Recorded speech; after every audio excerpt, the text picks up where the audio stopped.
Danas ćemo praviti tolumbe. Za sirup vam je potrebno 800 ml vode, 1 limun i 1 kg šećera. Vodu i šećer sjediniti i skuvati. Čekati da provre i da vrije 5 minuta. Kad se smesa samo malo prohladila, iseći limun, staviti u vodu i šećer i dodati 2 vanile šećera. I čekati da ostoji najbolje do sutradan.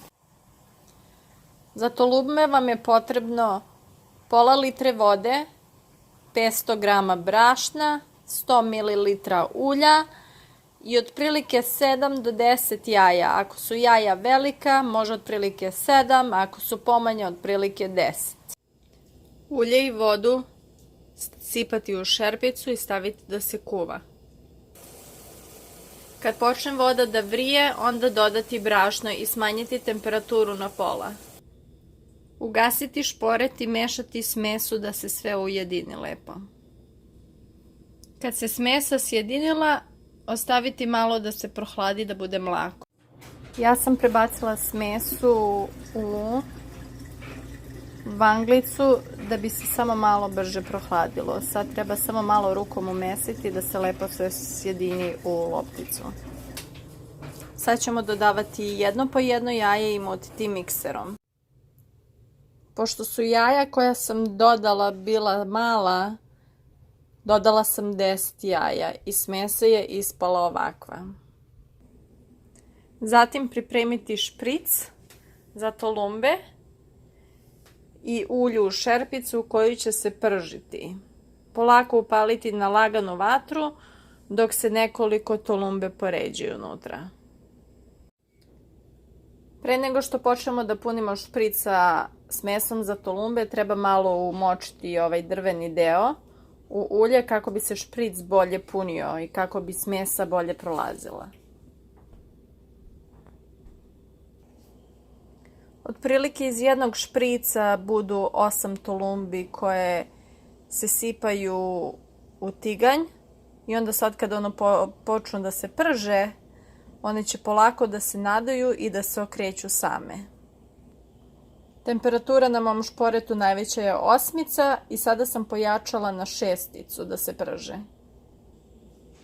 A pored toga sam stavila onaj sirup koji je juče bio napravljen, da sad one vrele se stave u sirup, malo ostanu možda 5-6 sekundi i onda će da se stave u pleh da se redi.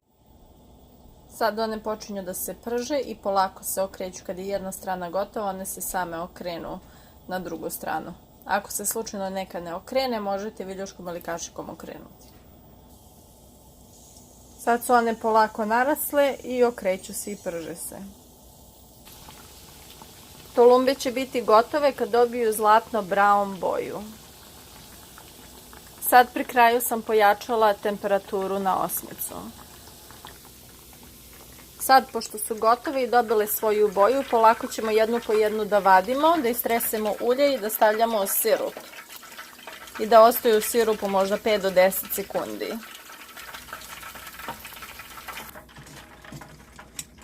Ovako ih malo okrenuti i one su posle 10 sekundi gotove da se stave u. Sad, pošto su ove gotove, tako isto ponoviti postupak sa ostalim testom koje je ostalo.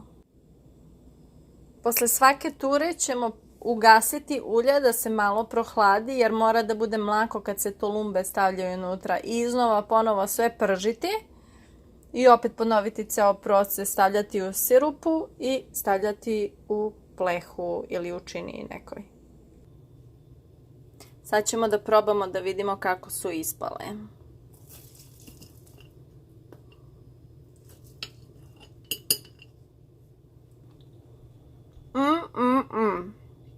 Ispale su perfektne. Hvala i vidimo se drugi put. Prijatno.